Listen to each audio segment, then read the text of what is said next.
The eliteness of the Special Forces being sent all over the world and the importance of our nation's security, to step away from that willingly was incredibly hard. My name is Belone. I grew up in Oklahoma, and I served the military for 12 years as a Special Forces engineer, also known as the Green Berets.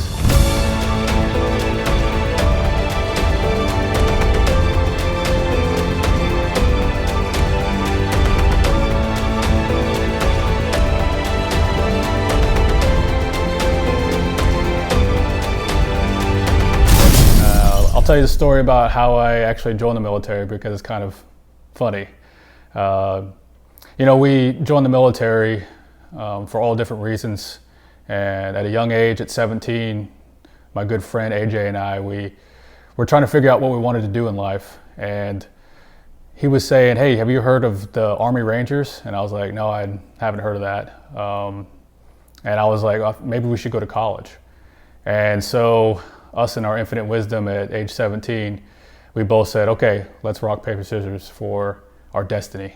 For me, fear is an emotion triggered by something that we haven't addressed and let go of.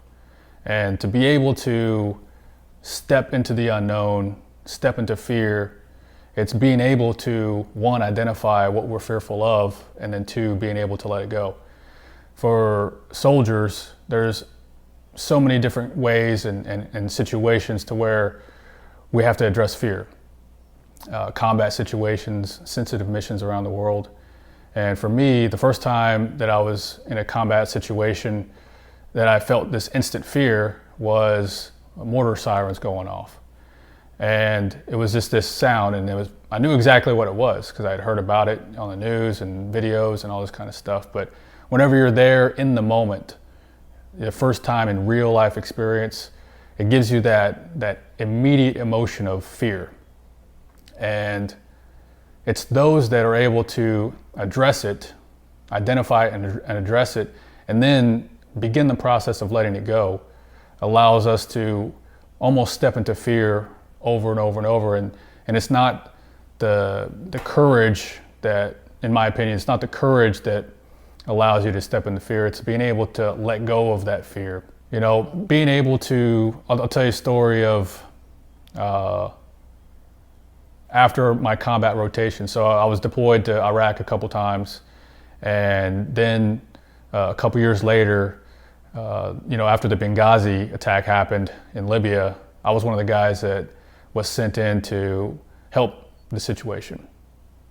And so in combat, especially towards the later years of combat, many things are established. We have a lot of support elements, we have a lot of contractors, we have a lot of infrastructure that is there to help us during these combat missions. But these other kinds of missions around the world that are more sensitive, we have less support. We have these situations where it's just 12 guys, and without that big boy, that big support element behind us, it's a different type of environment because there's so many things that could go wrong, and if you don't have that big, huge thousands of people to back you up, it's definitely a different feeling. And so being in that situation gave me a different type of fear. It was a fear of uncertainty, and for me, that was almost more fearful, or it had a different type of fear than just being in combat or going on combat missions, because of the uncertainty, because of the unknown, because our small group, our small team, our small unit didn't have that support. And so being able to feel what that fear was, or that uncertainty, and then understanding what it was for me, allowed me to let go of it and to be able to say, you know what, this is a dangerous situation. There's a lot of militia that are all around, and I have no idea what's going to happen, but I'm going to continue forward because I have a small team that I trust, and they trust me, and we're going to let go of this fear or this uncertainty because the thing that we're certain about is ourselves.